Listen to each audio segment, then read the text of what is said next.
bienvenue. Aujourd'hui, on va s'attaquer à un personnage assez hors norme, on peut le dire. Michael Saylor. Ah oui, un cas d'étude à lui tout seul. C'est le patron d'une entreprise de logiciels, Strategy, qui a pris une décision que beaucoup qualifieraient de folle.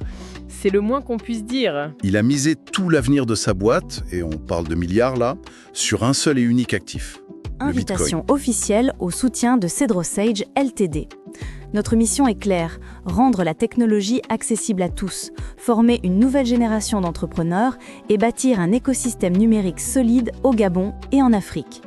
Aujourd'hui, nous avançons à grande vitesse et vous pouvez devenir une pièce maîtresse de cette réussite. Si vous croyez en l'innovation, en l'éducation et en la montée en puissance des talents locaux, alors soutenez l'expansion de CedroSage Ltd en effectuant un don, même symbolique. Chaque contribution renforce les outils, les formations et les opportunités que nous mettons entre les mains du public. Comment soutenir notre projet ? En Bitcoin, via la plateforme de crowdfunding Geyser, le lien est en description. Directement sur X, depuis notre profil @CedroSage, en cliquant sur les deux petits billets à côté de la photo de profil. Ou par mobile money, Airtel Money ou Move Money. Les coordonnées sont disponibles sur demande. Votre soutien, c'est du concret. Plus de formation, un nouveau bureau physique, plus d'outils technologiques, une croissance accélérée du projet.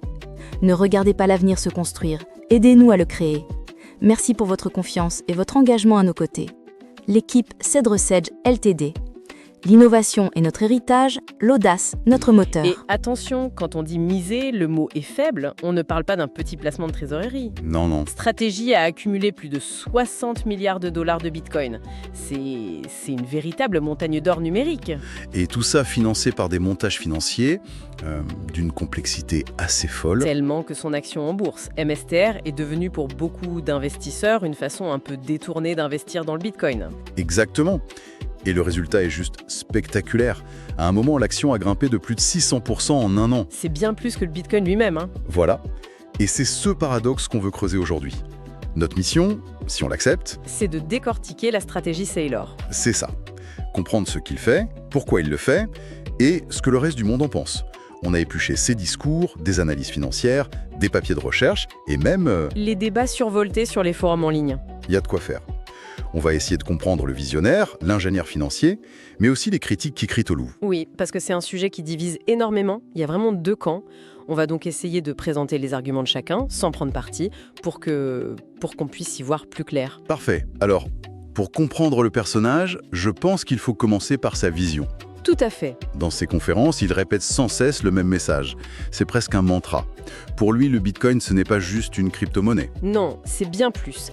Il utilise des termes très, très forts. Il le décrit comme le capital parfait. Incorruptible, programmable. Exactement. Il est convaincu que le Bitcoin est une technologie monétaire supérieure, conçue pour, je cite, surpasser absolument tous les autres actifs. L'or, l'immobilier, les actions. Tout. Pour lui, tout ce que vous avez dans votre portefeuille, c'est de l'inférieur. C'est presque une religion. Carrément. Et son appel à l'action est d'une radicalité totale. Il dit aux gens sans détour, vendez vos biens, vendez vos actions, vendez tout et achetez du Bitcoin. Il est fou. L'image qu'il utilise, c'est que Satoshi Nakamoto a allumé un feu de joie numérique et notre rôle, c'est de jeter tout ce qu'on possède dedans pour l'alimenter. Une conviction messianique. Telle qu'il applique à l'échelle d'une entreprise cotée en bourse. Ce ne sont pas que des paroles en l'air. Non, c'est ça qui est incroyable. Strategy détient aujourd'hui, d'après les dernières sources, plus de 580 000 bitcoins. 580 000. Oui. Et à l'heure où l'on se parle, ça représente une somme qui donne le vertige, plus de 60 milliards de dollars. Une entreprise de logiciels est devenue en fait un fonds d'investissement sur le Bitcoin. Un fonds ultra spécialisé et à fort effet de levier. Attends, je t'arrête 2 secondes. 60 milliards de dollars. Comment ? L'entreprise ne génère pas autant de cash. D'où vient cet argent ? C'est ça la vraie question, non ? C'est le cœur du réacteur. Et la réponse est simple en théorie, mais très complexe en pratique. La dette ? La dette et l'émission d'actions. Strategy ne se contente pas d'utiliser ses profits. L'entreprise emprunte massivement et crée de nouvelles actions pour lever des fonds. Avec un seul et unique objectif, acheter encore et encore plus de Bitcoin. Alors là, la question c'est... coup de génie ou folie pure ? Parce que s'endetter à ce point pour acheter un actif aussi volatile... La plupart des directeurs financiers se feraient renvoyer pour moins que ça. C'est clair. C'est toute la question. Et pour y arriver, il a dû faire preuve d'une ingénierie financière assez hors du commun. Il ne pouvait pas juste aller voir sa banque et demander un prêt de 10 milliards. Et pour acheter du Bitcoin?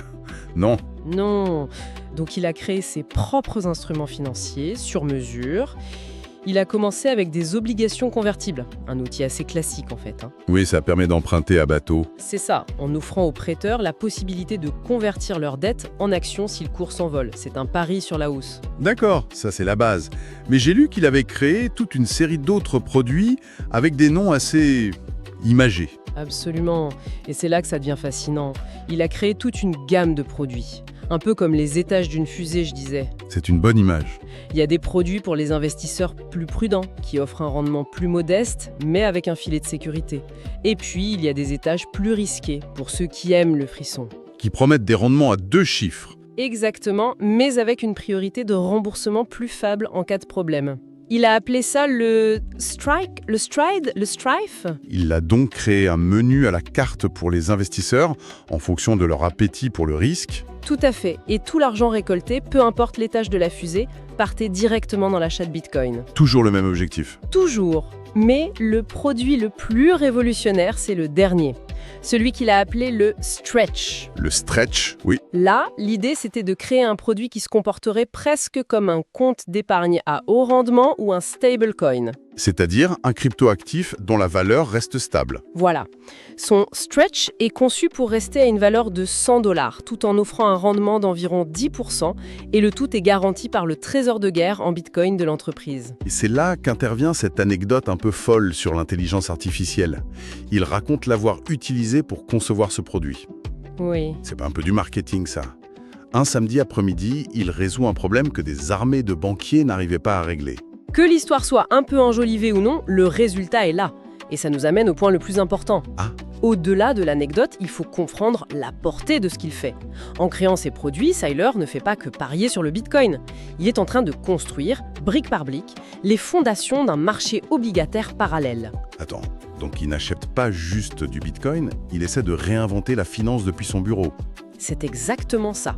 En proposant des produits avec des durées et des niveaux de risque différents, qui offrent des rendements différents, il est en train de créer une courbe des taux alternative. Un concept qui est normalement réservé aux États et aux banques centrales. Tout à fait. C'est l'aspect le plus radical de sa vision. Il ne veut pas seulement s'enrichir, il veut construire une alternative au système financier traditionnel. C'est une ambition démesurée. Alors, justement, le marché, il en pense quoi de tout ça? Génie ou fou dangereux? Les deux à la fois. D'un côté, il y a les partisans, et on ne peut pas leur enlever que les faits leur donnent raison pour l'instant. Oui, le cours de l'action a explosé. Il a transformé une entreprise de logiciels un peu endormée en une star de Wall Street. Saylor est devenu milliardaire, et son audace est contagieuse.